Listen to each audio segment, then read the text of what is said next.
It's time to be woke. Take off your shades. It helps see through the smoke. Cause the wicked hide behind the cloak. And if you stay in the mist, you gon' be soaked. So listen up, cause this hair of the dog. What's real, what ain't? Is this the fog or smog? Cause there's a difference when you breathe it in. So don't let the corporate media take you for a spin. This that morning show, they put you in the know. So I hope that you ready, cause all we do is go, go, go. Yeah, come get your info, you gon' be like, whoa. Hair of the dog, we bout that, ayy. We in the zone, we out here, yeah. Spitting the facts. Good morning, everyone. Welcome to Hair of the Dog. I'm Andy Kennedy. It is Friday. Yeah, it's Friday, I think. Hang on. Yes, it's Friday. Phew. Sorry. Had a bit of a brain fart there. Thank God they don't smell bad. Welcome. We are going to talk about a bunch of stuff today. And I'm a little bit hyper because, you know, the weather in Canada is getting warmer and, you know, you don't have to wear wool socks all the time, boots when you go outside. The birds are making a racket outside. The grass is starting to grow. The leaves are starting to come out in the trees. It's a wonderful time to be alive. And Ontario just went back into a lockdown for 4 weeks. So welcome to the new normal, I guess. But probably not the first time that's been said over the last year. But regardless, we've got a really cool show for you today. We've got a number of different topics we're going to talk about. We're going to, again, you know, as we normally do, discover neoliberal elites acting badly, as you know, which is always something we love to do here at Hair of the Dog. That starts with the introduction of my lovely and talented co-host, Ms. Kerri Barber. Good morning, Kerri. Hey, good morning, Andy. Yes, it is Friday. And yeah, sorry about that.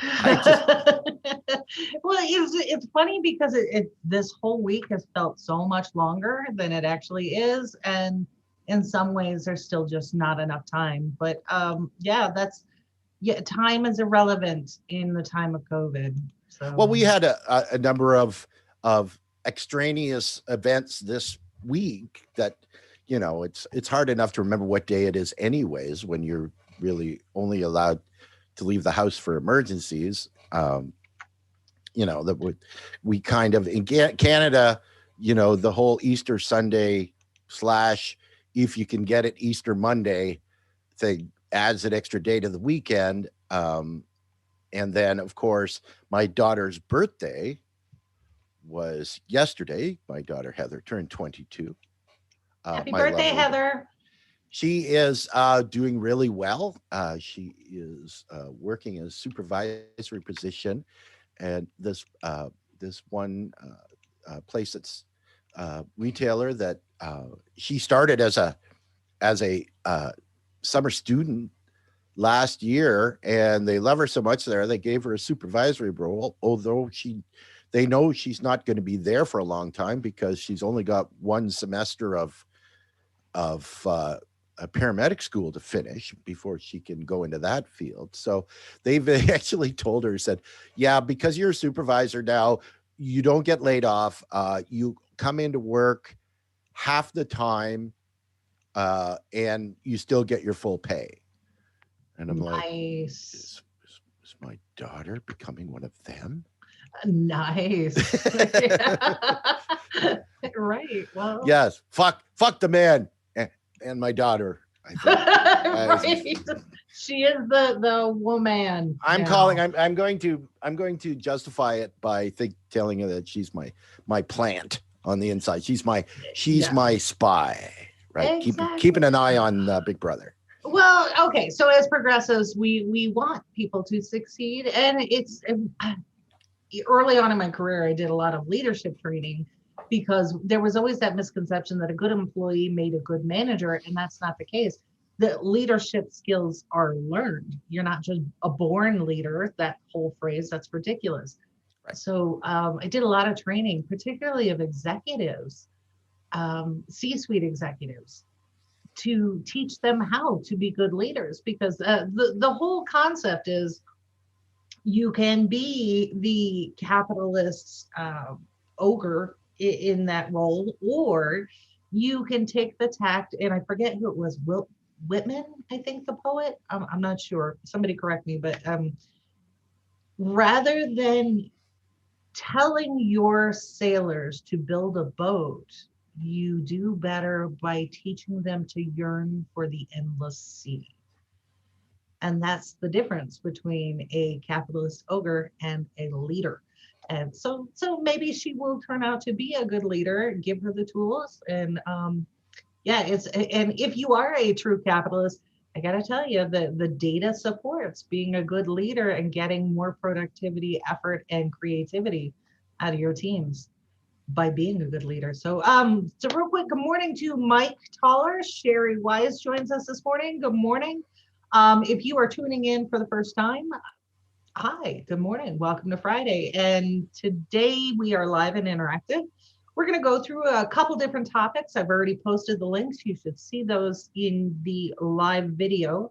If you want to weigh in on the conversation, tell us we're wrong, maybe offer a point of consideration, something you want to talk about with everyone else who's joining this morning, please feel free to do so. We will see those, and I will, if you keep it clean, I will read it on the air. So yeah. Oh yeah, you'll read it anyway. No, I That's mean, not clean. last week the show completely went off the rails, so it was kind Yeah, of but part of that was my fault too. Oh, it was all your fault. No, I'm only taking partial blame. Understood. I blame the pandemic. Hey, why not? Why not? So yeah, so Andy and I were talking before the show. We have a couple of updates. We had done the COVID vaccination show. Oh, Mike says that was me. So Mike's taking the rest of the credit. And yeah, Mike, I think that's true. Between you and Andy. Well then, as co-host, I pass my blame on to Mike for the full blame. So okay. Yes. Yeah, okay. I think he's happy to take it. So thanks, Mike. Yes, as if we know what Mike and his past behavior, then it's a win-win. Yeah, absolutely. So so we have a couple updates that have transpired from the show that we did on Wednesday about COVID vaccination. So I have gotten my first vaccination. I got the Pfizer, so I'll have to get another one here in 3 weeks. But we had talked a little bit about the issues with the Johnson & Johnson vaccine that was coming out of Baltimore. So they have a subcontractor in Baltimore, and I don't have the name in front of me. Oh, hey, Jeffrey. Jeffrey says, what the hell did I miss? Oh, no, Jeffrey, you were a part and parcel to that. Yeah, you can take the blame too. In fact, we pretty much blame Jeffrey for everything. Pretty much. Yay, yeah. Jeffrey. So with this vaccine, there were a couple of things that happened yesterday. So I had mentioned that there were a couple million vials of the Johnson & Johnson that had to be discarded. And at the time, I think it was 15 million. And part of that was cross-contamination. And so when you work at a facility that handles medications, particularly in the US, you have volumes of regulations that you have to follow. And I forget the number. I had to memorize most of them, but I forget the number on the FDA regulations. When you fall outside of that, or you're not following the procedures and you don't have a remediation plan in place, you have to discard your product. And it's called a consent decree. And you've got to let all of your people know, your suppliers, your vendors, that you are under this consent decree. So what happened in Baltimore is, and I've never seen this, if anyone else has ever seen this, please weigh in, but Biden used an executive order to issue what is effectively a consent decree. And he told a private for-profit company in Baltimore that your parent company, Johnson & Johnson, is now going to take over all operations. I don't know who caught that, but I mentioned it a little bit on Wednesday, and I want to reiterate that point, that by executive order, the United States president took a private for-profit company, wiped out their executives and leadership, and brought in a new team of a private for-profit company, and did all of that, and nobody blinked. And to me, that says that, oh, by executive order, he could do the exact same thing to institute Medicare for all during a pandemic. Yeah, yeah, you could. So what has happened over this last week? If only it didn't cost any of his donors money, it would get done. Nah, and right, it goes right back to that, Andy. You were so right. So what happened this week is, I believe the number is 62 million vials now have to be destroyed from that same Baltimore manufacturer. And I don't know if this is a new or a compounding issue. They haven't really said. So Johnson & Johnson's having some serious issues. And then add to that, the news that hit national headlines yesterday. In Denver, you had an open vaccination event, and during the course of just a few hours, you had 11 people who came down with severe reactions to it, and 2 of them had to be hospitalized. So in the protocols, 11 doesn't sound like a lot when you're going through and vaccinating people, but it is, right? If you remember the Tylenol scare where we had 2 people who died, that's enough. 2 people out of millions, that's enough under FDA regulations. So in Denver, even though the press releases came out and said, hey, no, it's not, we did this just as a precaution. No, this is FDA regulation. So of those 11 people now, you have to scientifically fact-based go, wait, is there something wrong with this batch? Is there something wrong with this lot number? Why do we have such a high occurrence of these reactions to this batch? Right. And in the factory process of creating these, right, quality control typically looks like testing 1 every 100 doses or 1 every 1,000 doses, right? Mm-hmm. And as long as you continue to see no problems, there are no problems. It's when somewhere in the middle between those, there's an issue with a run of vaccines, specifically to do with this, where, oh, now people are getting sick. Well, now we got to go find out why, right? Because despite how you feel about pharmaceutical companies, the way they make money is by putting out products that don't kill people. Oh, absolutely. And this is where the entire FDA came about. The FDA is nothing but regulations. And if you remember figures like Madam C.J. Walker and other early cosmetic companies, they had to be regulated because some of the ingredients that we did not realize were causing illness and death. So this is where the especially in the, as Michael Hudson would say, the rentier class, or the only people that could afford these like the fragrances and all this stuff, right?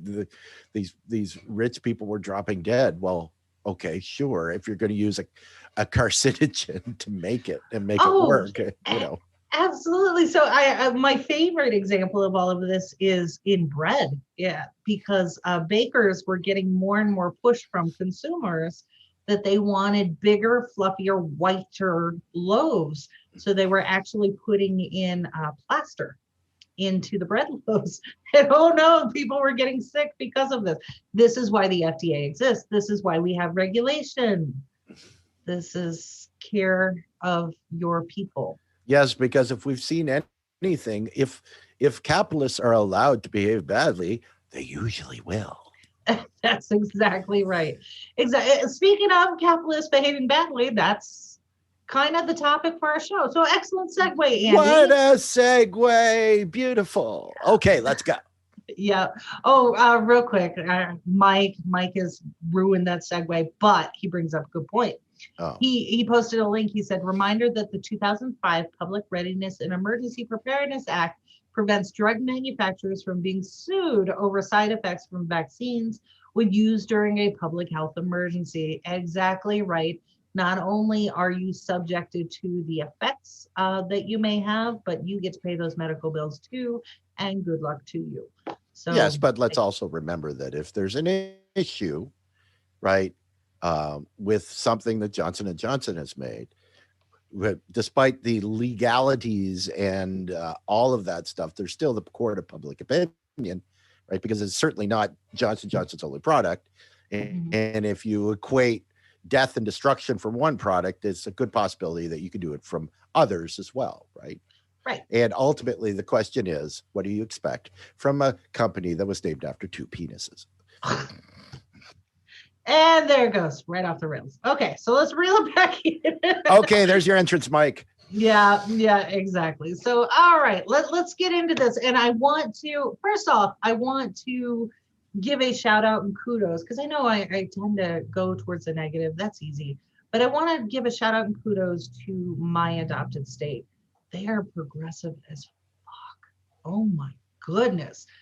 Just this last 2-week period alone, I keep seeing these headlines coming in. I'm like, whoa, this is amazing to me. So I want to start out with an example of what's going on here in New Mexico. And actually, Kerri, before you start, I think this is a good time just to reiterate that New Mexico is a state in the United States. It's not a part of Mexico. Okay, go ahead. Sad that you have to do that. And oh, hey, shout out to East Enders fan 1312 watching us on our Twitch account. Thank you so much for joining this morning. And I'm guessing that you're from the UK because of the way you wrote that. Either way, beautiful. And in my head, it was a Cockney accent. So I up lad, you seen that about that fella dead in it. So perfect. Thank you. I appreciate that. Well, actually, that's kind of appropriate because the penis joke I just made, because in the UK, they currently have a penis running the country. Yeah, there's that. We're going to have to get Eddie back to comment on that. Oh, he's got some colorful language on that one. But all right, so New Mexico. And the reason, not only do I want to give a shout out to the legislators here, and a lot of this is bipartisan. This is not blue team, red team. This is bipartisan. So awesome. But for those of us who are getting frustrated with what's going on in Congress and the finger pointing and just, the skirting of the issues, all of that sort of thing, I'm going to give you New Mexico as an example of what can be done at a local level. So we have, they can't hear us most of the time from Congress. We don't have that kind of money. Our net worth is not really on par with getting an invite or even an audience with a lot of them, but you can at a state level, right? So now New Mexico has one of the lowest median incomes, and we'll get to that. But it also is a population of under 2 million, so very small population for the size of the state, which means I have more access to my state representative than I would say in Illinois or California or whatever. They're here, they're accessible, and according to this, working for all people. So there's a couple things that happened this week where I was like, damn, this is amazing to me. So the last one that was just signed by the Governor Grisham, this is the End of Life Options Act. Now, regardless of where you stand on this issue, like I'm not really a fan of assisted suicide, but I understand the arguments of it. And I'm like, okay, if that's your thing, go for it, right? So, Hey, do you want the graphic up now? Yeah. Oh, yeah. Sorry. Go ahead, Andy. Please put up that graphic. Oh, okay. Your ESP is not working today. No, we don't get ESPN here. Oh, it's an American channel. Not the channel. Okay. So what was signed was the End of Life Options Act, and this allows somebody who has made the decision of sound mind that they want assistance ending their life. There are requirements in here that you must meet, but if you do, now you have the option of ending your life the way that you want to end it, and a qualified physician can assist you with that. So that happened. The big one for me personally that I am just overjoyed with is a ban on qualified immunity. New Mexico becomes the second state, but I think it's actually gone further than even Colorado. Colorado passed their end of qualified immunity for police officers in June. The ban in New Mexico is for all public officials, judges, public officials, law enforcement. So what this means as a state taxpayer, and I want you to get that, as a state taxpayer as opposed to, federal taxes, I no longer have my state taxes that go for settling a lawsuit for a wrongful death. That can all come from the officer themselves or from the police union. It's no longer on my dime, right? So what this means to me is equal protection under the law. So I can be sued at any time for any reason by one of my neighbors.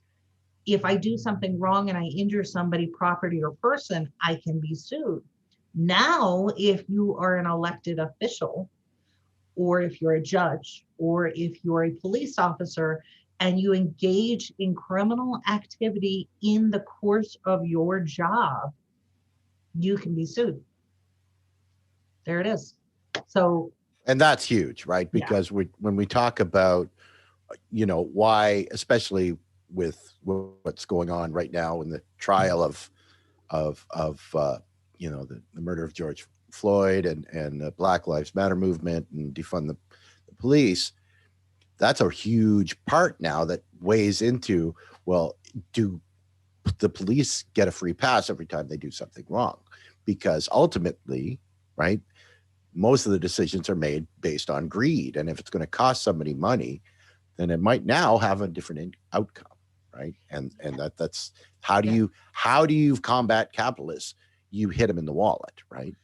Exactly. And the other part of this I love is we had done the series on racketeering in the judicial probate system, where elderly folks were being kidnapped. Not just elderly folks, but if you had a little bit of money and they wanted to remove that money from you, they would put you through the probate system. And you had all of these families who were struggling. So we had Kerri Kasem from Kasem Cares. We had Rick Black. We also had Brenda Bryant and her example from South Carolina. And there were cases like that here in New Mexico. Well, now this opens the door for the family to go after corrupt guardian ad litems, corrupt judges, corrupt attorneys. All of it is now on the table so that we can reform the judicial system right here, because they are no longer shielded by some arbitrary idea. They have to follow the law, and they have to do so equitably and ethically. So right, because we have to remember that judges are human beings, and as human beings, they can be corrupted. So how in a democracy or a capitalist society do we fight corruption? We regulate the crap out of it. Mm-hmm. That's exactly right. Exactly right. And that's not socialism. That's social democracy. That's law and order. Yeah. If you're a big law and order fan, there you go. Yeah. So that happened, and that's amazing. And then the other part is we have this struggle with raising the minimum wage, and we want that to happen at a federal level. But what's the minimum wage in your state? So here in New Mexico, they started this process a couple of years ago, and every year it goes up just a little bit. So in 2021, the minimum wage increased to $10.50 an hour. It's not there yet. I don't want to, overly celebrate this, but I do offer this as an example. That rate goes down if your employer offers health benefits and child daycare benefits. Then it goes down to like $8.50. So what they've done is incentivize employers to help offset the cost of those vital and necessary things. It's kind of a reward, and that's at a state level. And then for tipped employees, now I personally hate the whole tipping system. It's ridiculous. Yeah. It's absolutely ridiculous, right? We're going to rely on people to voluntarily pay servers and waiters and all of these people because they're so undervalued as workers. And if you've ever watched that staff work, nobody in society works harder than servers, right? And deserves at least a living wage. And your minimum wage for them is $2 and change. Right. Like, that's an affront to society. We did the example of Seattle, where Seattle raised the rates even for tipped employees or service workers, and they changed the model. And I keep hearing the voice of this lovely server that we had in the UK, and I remember, being ignorant, and she could hear my accent. She knew that she obviously was American, and I was being ignorant about the tipping system. And she said, look, the way that we look at it here is, you work hard for your money. There's no reason that you should come to this business and have to pay the employee that works here too. She said, I get paid by my boss the same way you get paid by yours. And that's how it should work. And you see a lot of the memes, especially on Twitter right now, from servers that have gotten little love notes from their customers printed on the bills, right? Mm-hmm. When they fill out the tip amount, right? To some ludicrous statement like, why are you doing the job a student is supposed to be doing to put themselves through school? Yeah, it's ridiculous. And this again is where really regulation. Have to ask that question, really. It's a cheap fucker. That's exactly right. This is where regulation again corrects a bad behavior. So if we have a minimum wage that covers all work, then you raise it for everyone else. So again, we go back to that example that we gave of the Seattle company who changed everything, made everybody a salary employee, allowed people, if they wanted to, go ahead and tip extra if you've had great service, but we are going to pay our employees a livable wage. And I think that ended up being like $17 an hour. And it raises the local economy because now everybody can afford to buy things they need. Well, and people are so offended by a mandatory tip, right? Mm-hmm. And well, okay, that's all fine and good, but the mandatory tip may actually get people whose wages are horrible to at least the minimum wage that everybody else gets paid, Right. Exactly. The whole system is corrupt. And the default is let's blame the poor people. Yes. As always, right? Yeah, punching down. Absolutely. Which is a fun little hobby for some people, but yeah, whatever. So then the other big thing, and I look at this as an economic boost, is marijuana legalization for recreation. So here in New Mexico, it starts actually April 1st next year. And this follows New York also going towards that. And it just makes sense when you think about what the economic drivers are, particularly for tourism in this state and in New York and things like that. Why wouldn't you? And then when you also look at health and hemp as an agricultural source. I want to get back to hemp when we get later on into this discussion about oil, because it's relevant. But if I'd read the meme, I should have I could have soundtracked that for you, that last one, like maybe played a little Bob Marley in the background. You'll have to start a little bit of boom, boom, boom. Right. Boom, boom. Exactly. But ironically, as a medical marijuana user, you would be able to have more plants for personal use than you would on recreational. But how many do you really? I mean, so how many can you fit in your house? Right, exactly. Okay, so it's not all good news. Some of it is, old habits die hard. And just as in Alaska, New Mexico pays a dividend for all of the fracking. So the southeastern portion of the state sits on a shale basin that covers parts of New Mexico into Texas. And it's through this shale that you have the fracking and drilling for oil. So in the southern portion of the state, a whole lot of jobs and part of the economy depends on fracking and drilling for oil. So if you live in the state for 6 months, you get a check. So what they basically do is, hey, we're screwing up the environment, and part of that is you get here's your money. Sorry that your water well is now crappy. A compensation law that admits that we're Yeah. fucking the ecology of their states. Yeah. Oh, but just gonna pay you off like you're a rich person. Right. So That's wonderful. That's great. Go ahead and eat that check. So what happened in January 1 when the Biden administration came in, they did a 60-day stoppage on all permits for new wells, and everybody freaked out, particularly here in the southern portion of the state, Texas, all of this. And they were like, oh my God, our revenue. Well, what the administration was doing was reviewing the permits that had already been approved to see if there was anything untoward. So here in this state, they were like, oh no. So some legislatures went, yeah, maybe we should review this. So what they have put into a bill that is in consideration right now is a ban on new fracking permits. And the pushback is the same. Oh my God, the revenue, except that there are about 1,000 permits pending. So it's not like permits will not be approved. There are already 1,000 in the hopper, which is a lot. It's a lot. And so then on top of that, and I was talking to one of my conservative neighbors this morning about this, I was like, hey, wait, I want you to think about this, because they were like, what about all our jobs?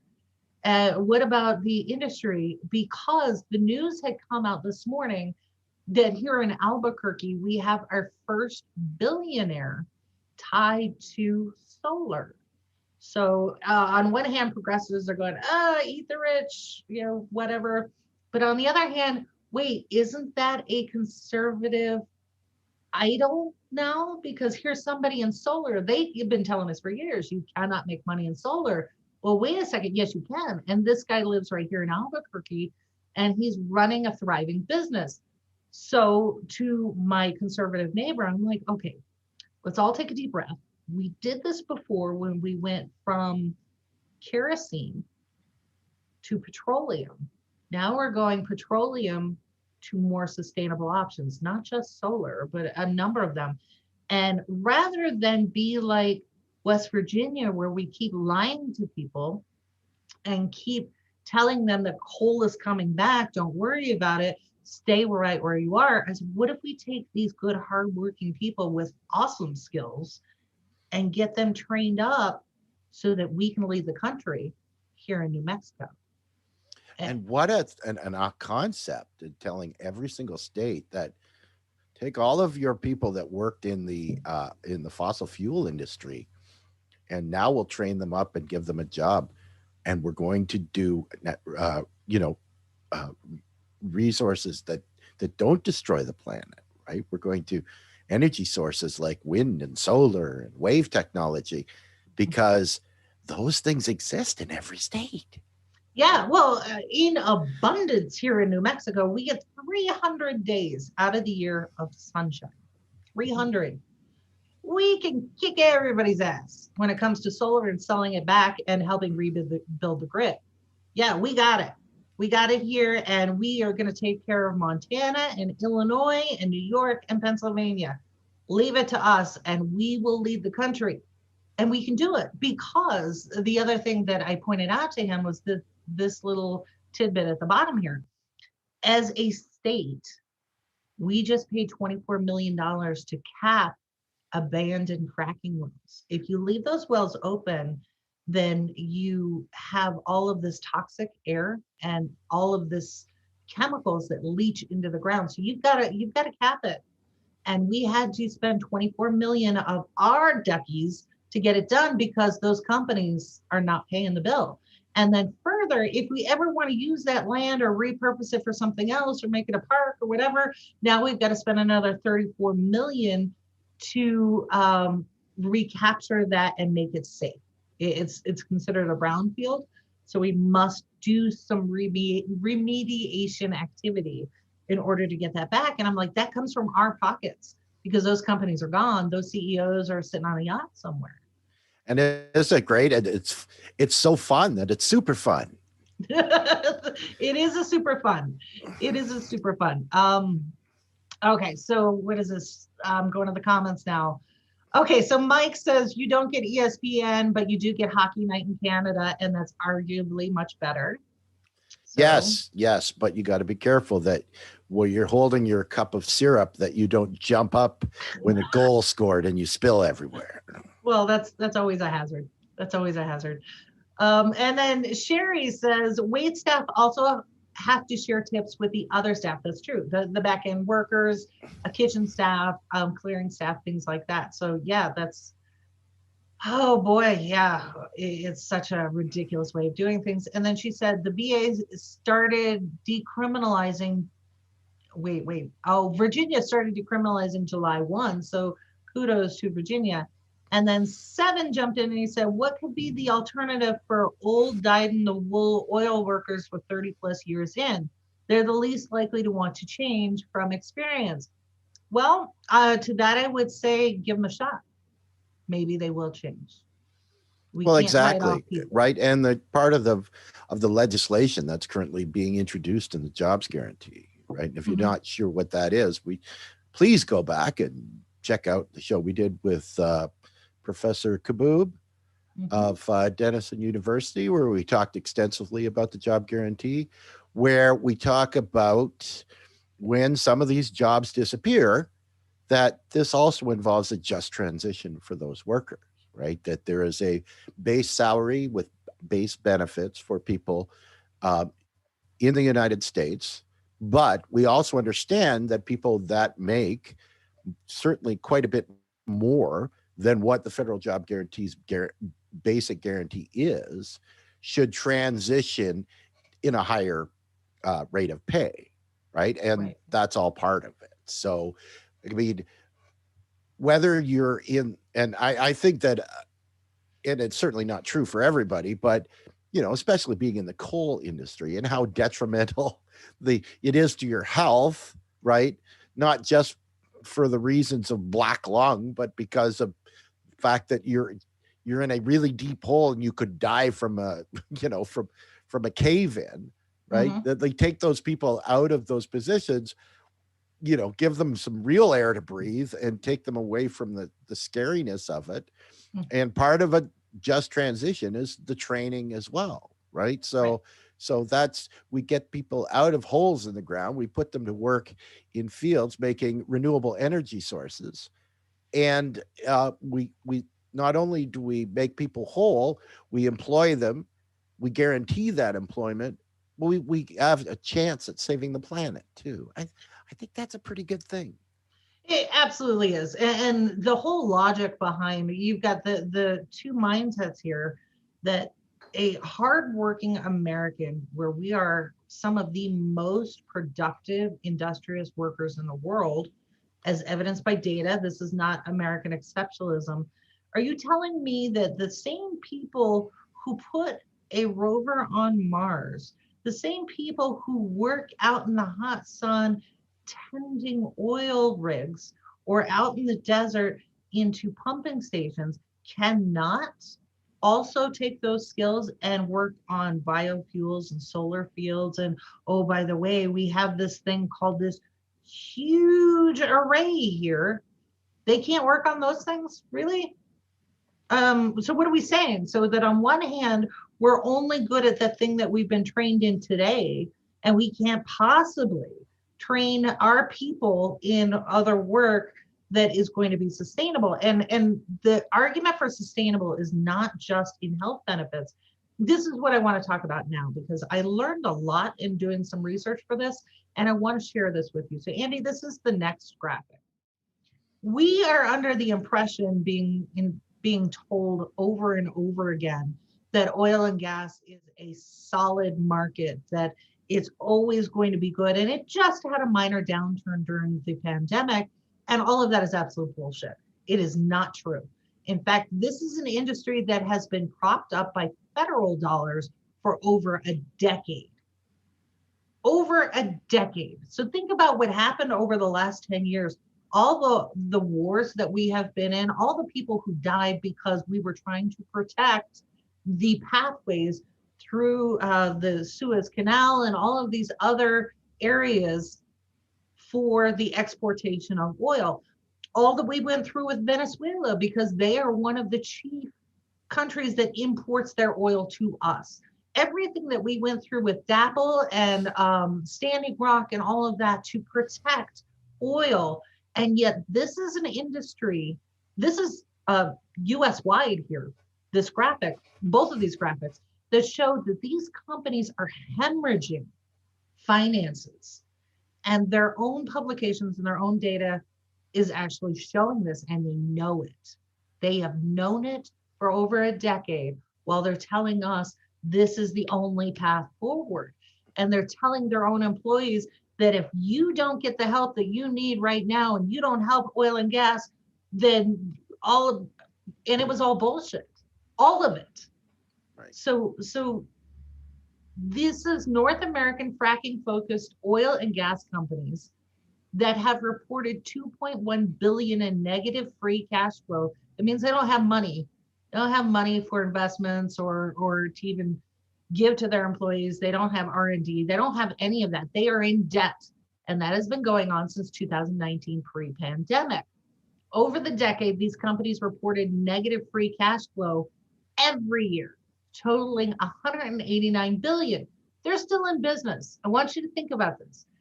If it's a negative cash flow position for a company or a series of companies of 189 billion, and they're not bankrupt, where's that money coming from? I give you 3 guesses, and the first 2 don't count. Right, exactly. You're on the right track, Andy. So disappointing cash flows have soured investors on the sector. And I am not qualified in any way, shape, or form to give you financial advice.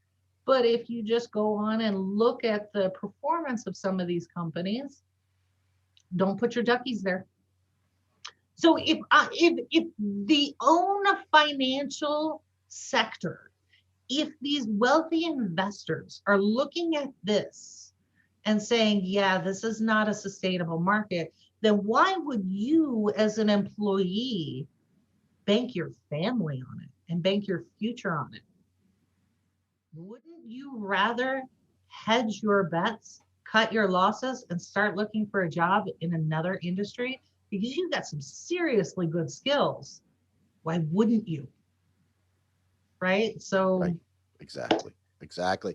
And we see this, and this goes to a larger discussion about, when we've talked about the banking sector, right? The financial sector, or anything. Why is it that people in those industries behave badly? It's because they've been allowed to, right? They control the narrative, right? The oil and gas industry is such a powerful industry. They elect politicians.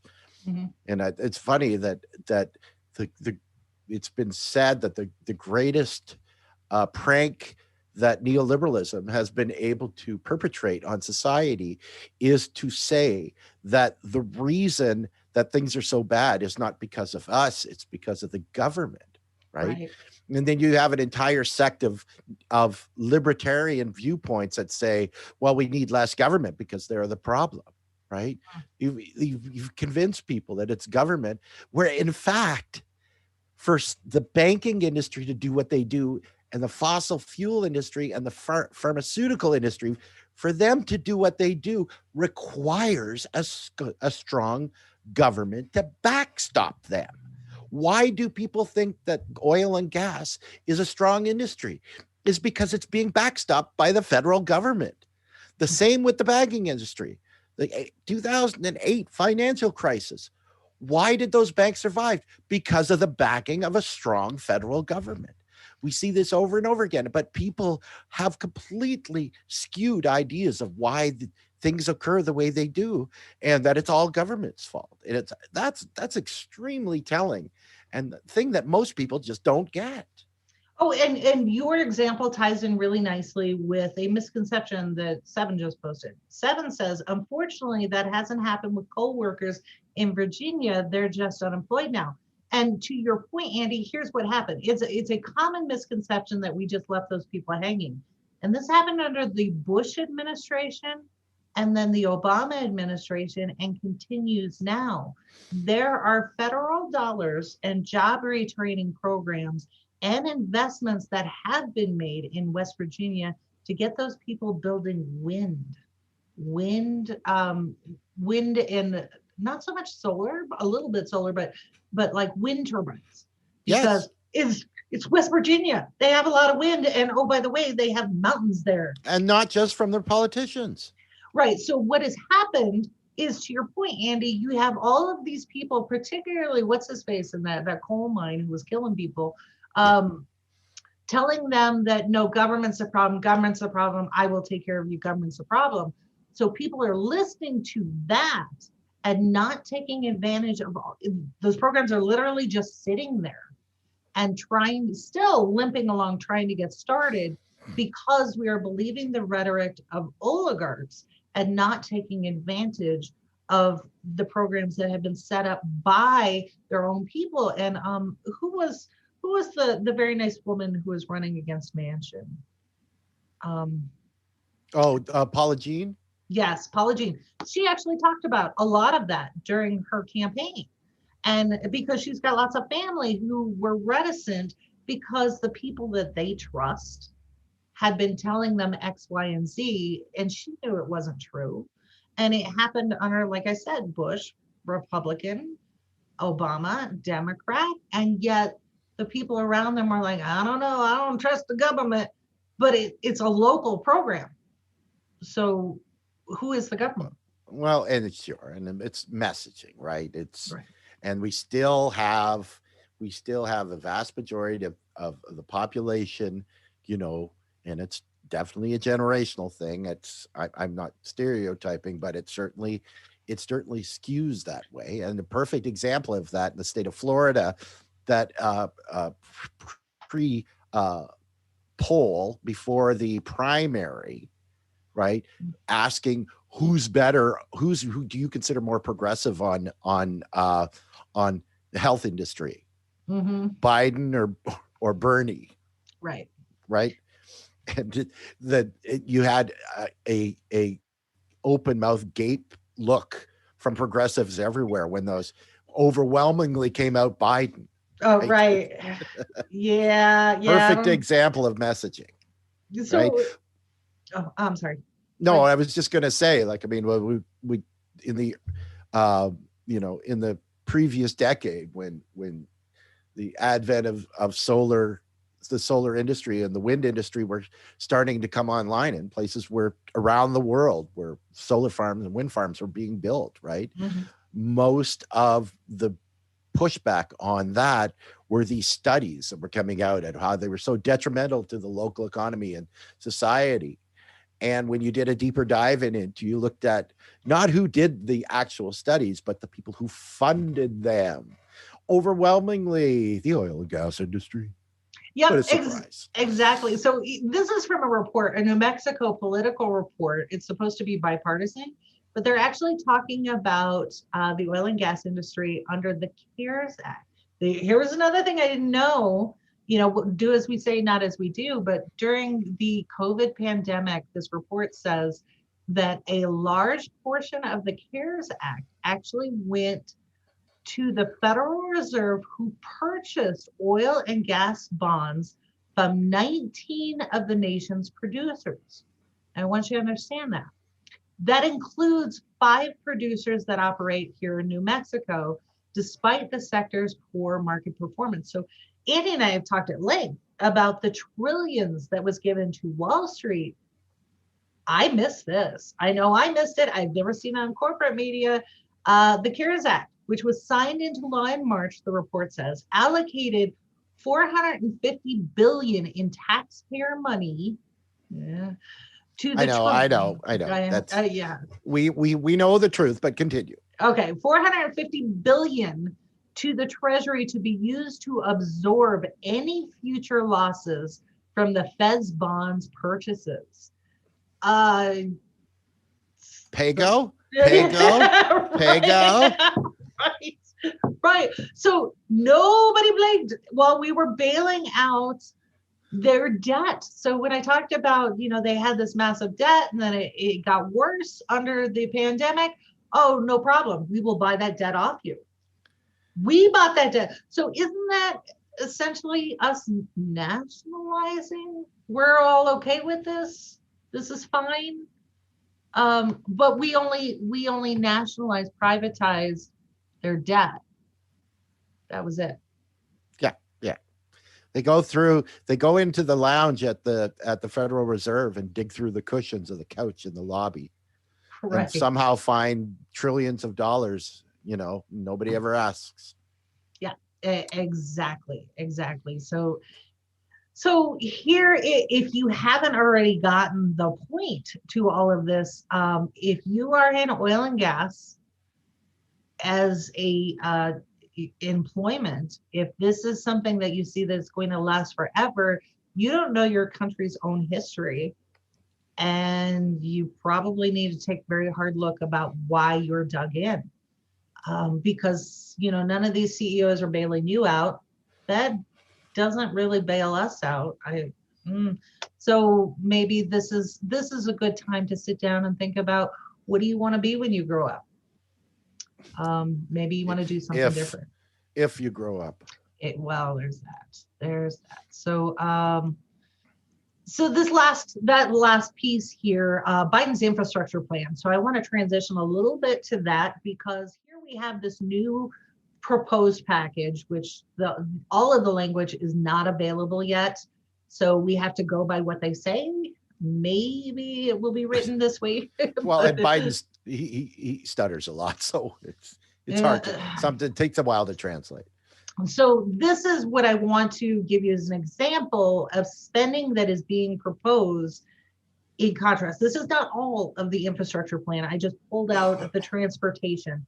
So part of this is going to be in building out our infrastructure when it comes to internet and broadband, which is sorely needed. Obviously, if you were a parent who had students who were trying to learn remotely, it was a big flaw. If you were an employee trying to work remotely, it's a big flaw. So some of that is in there. But this I want to pull out as a transportation. So when we talk about workers in oil and gas who maybe would look for something else, maybe construction, and not necessarily out there with a shovel yourself, but you already know how to operate heavy machinery, particularly here in New Mexico. You know how to run those big rigs. Could you do the same for some of this? And a lot of this is I remember in Illinois, 70,000 bridges had a grade D as in dog, rating, meaning that failure was likely or imminent. And if you're just trying to go to work or trying to take your kids somewhere or doing something like that, you don't need that kind of hassle. You shouldn't die because you crossed a bridge that nobody bothered to fix or didn't have the money to fix. So here is all of this money. And honestly, the $1 trillion attached to this, I think, is too low. So obviously, my budget, I can't afford it, but we're talking about a national budget. Well, and considering the fact that the last time there was an infrastructure bill in the United States, you've got decades and decades and decades. Take that money that should have been used for infrastructure and put interest on it. Thank you. Yeah, exactly. So like public transit has 85 billion. That to me is way too low. Railway, 80 billion, way too low. Power grid, 100 billion. Really? So for people who are balking at the trillions overall, I'm like, this should be payment one, right? Payment one, because what was the number, Andy? It was like 10 or 14 trillion was given to Wall Street in 1 month with a pledge for 1 trillion more every month as needed. Every day for a month. Oh, I'm sorry, every day. Yeah. So compare that to this for everybody nationwide. It's not a whole lot. It's not. And then, yes, of course, there was, this was funny because Rome actually posted and called my attention to Biden is actually finishing the wall, Trump's wall. And then you saw the Biden spokesperson from the White House come out and say, no, that's not true. And then go into an explanation as to why it was true. Yeah. So because it's not Trump's wall anymore, stupid. which, okay, this would be hilarious to me if Biden started calling it Biden's wall. Couldn't you hear the screams from Mar-a-Lago? It's my wall. That's right. It's a big wall. It's my big wall. You can't take it. I make the biggest walls. Right. So I was like, he should totally do that. That would be hilarious. But yeah, that there is money in there for we're gonna keep building that wall. So yeah. Okay, so Sherry says, and Sherry, if you don't know, on our website, she has this wonderful 3-part series on breaking up the monopolies in antitrust laws. So it's just amazing. If you haven't read it and you're not really sure what all of that is, she does an excellent job of making it simple and easy for people to understand so that you can figure out why we are where we are today. And she says, also, we allow so much industry concentration. She's right. Go back to the broadband issue. She said, that is also a result of neoliberalism. Neoliberals aren't anti-government. They created a government to serve corporations. When do we get to call that fascism? Well, you could do that now if you want. I do, absolutely. Because I think Mitch McConnell said it. He's like, corporations stay out of politics except for your donations. That's a symptom of a fascist government. But okay, corporations are people. So yeah, that's and Sherry says anytime. I love the way you explain it. So thank you, Sherry, for that particular comment. I think that's something we can all learn from. But that was the big thing that I wanted to get through. Give you an example of the good, the bad, and the ugly from New Mexico and apply that to the nationwide conversation about infrastructure spending. And oh, by the way, oil and gas is a dying industry. And there it goes. So if you doubt what I have provided to you, all the links are in there that particularly from the industry's own report. There is the shale and gas report, and this is March 2020, Institute for Energy Economics and Financial Analysis. This is the data that the industry leaders and CEOs themselves use. And I put a link, so go out and read that. It's horrific and startling. And then the last piece of this, I put a link there to, this is called everycrsreport.com. And this talks about Biden's plan and the pay-go rule. So the Senate pay-go rule does not apply to direct spending or revenues generated under existing law. It only applies to legislation considered by the Senate. Consequently, direct spending may increase and revenues may decline in a fiscal year due to factors beyond the control of pay-go. So what I just read to you was this. When they go through the budget reconciliation process, it is not subject to pay-go at all. Ever. Right. Full stop. Yep. So the end. Good night.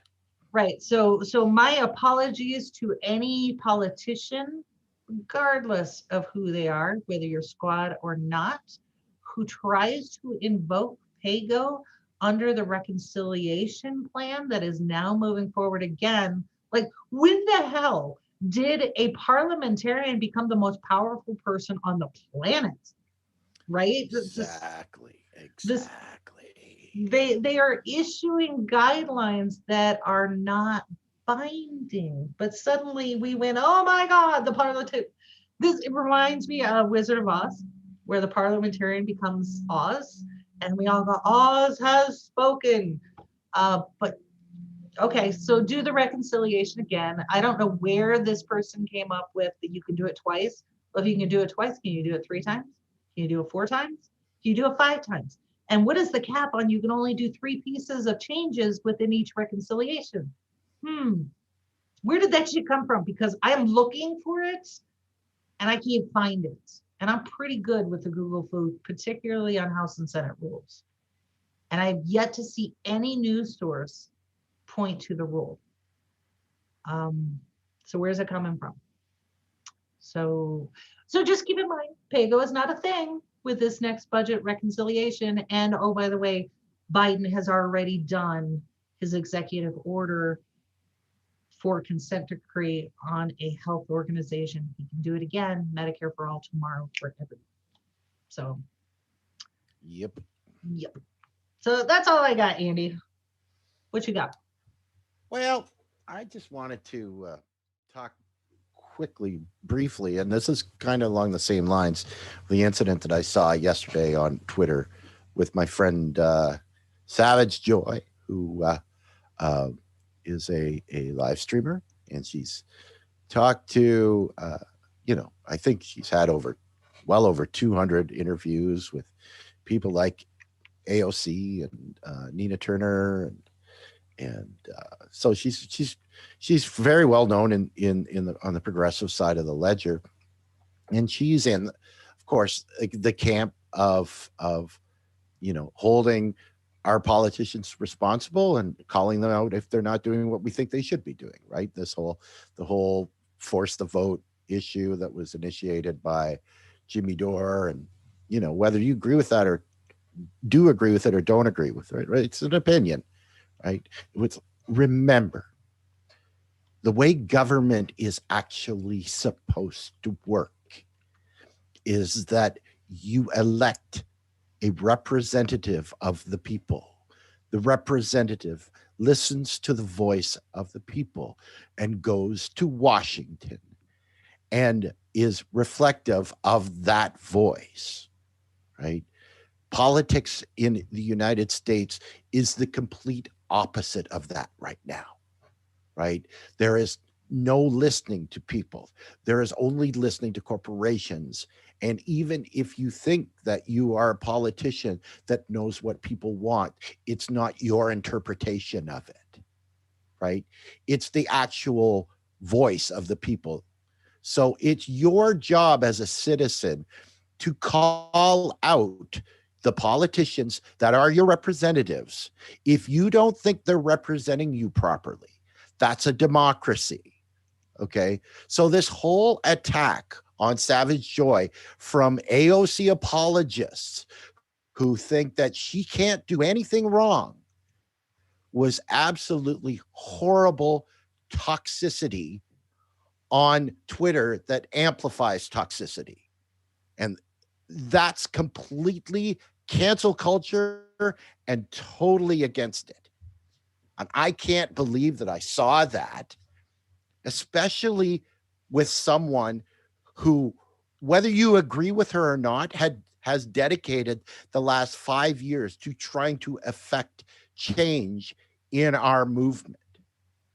It was disgusting, and it needs to stop. And that's all I got.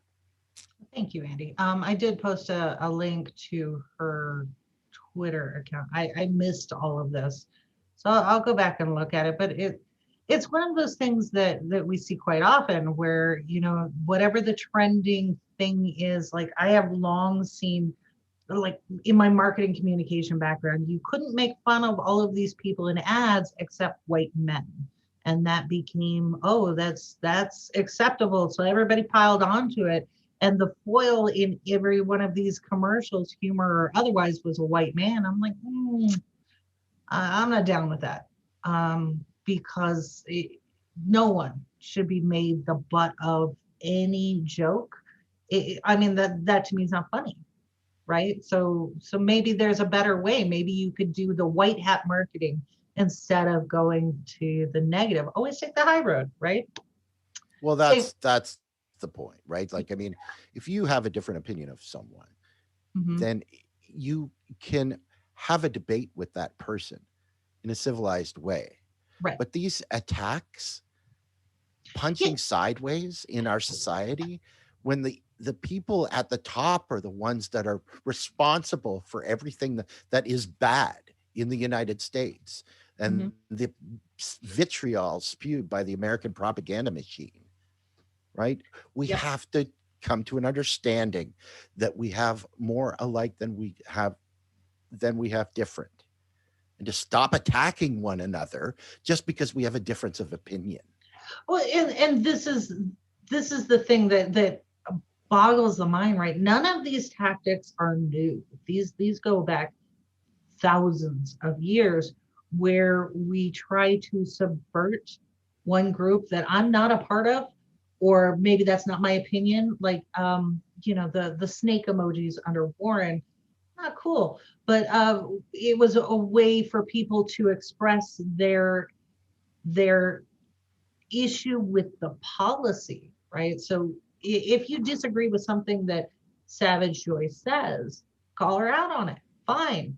But when you start going after the person or a group of people unnecessarily, like the Bernie bros, right? And I spent so much time going, I'm your Bernie bro, right? I am not a dude. I am a rational, logical, pragmatic female, and I believe in these policies.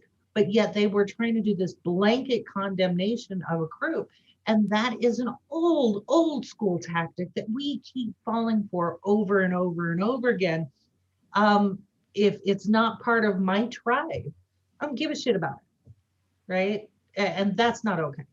So when you see something like this, whether you agree with Savage Joy or you agree with progressivism or not, you have to take a look at that kind of behavior from a moral standpoint, right? Your morals cannot be just limited to those things that only directly affect you.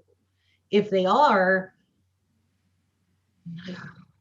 maybe that's some. It makes you kind of a bastard. Okay, thank you, Andy. I was trying to be nice. I was going to say self-reflection. I'm trying to channel Dominique, who would say, maybe it's time for some self-reflection, in that really sweet way that she would do it. But you're right. Yeah, if I am only fighting for the causes that affect me, right? Like, right. Yeah, then I am a shitty person. Right. If I believe a certain thing, I will interact with people that believe the exact same thing, and if you deviate from that, then I'm going to attack you. And that's exactly what the oligarch society wants that you live in. Which, by the way, shout out to the Satanists. They did an awesome thing, which I donate to this. They have a college program, and I forget the name of it. I think I posted on my Facebook page, but they have a scholarship program for high school students who want to go to college. And I think they call it, it's the Devil's Advocate Scholarship Program. So shout out to the Satanists of America. I have long stood next to you and fought for your rights, even though I don't agree with you. And I have tackled one of your members in my church. Sorry. But so shout out to them for doing good things. And we need to recognize, and I will try to do a better job of recognizing the good, not just pointing at the negative, because that just sucks. But yeah, good job, Satanists. And on that note, yeah, I think the fact that we started late, but we're ending later. Yes. I think this is a good point that we could get people's weekend started. Have a great one, and hopefully we'll see you Monday morning, bright and early. All right, take care, everyone. We about that, we in the zone, we out here, spitting the facts, how it's supposed to be. Hair of the dog, we keeping it G. Whoa.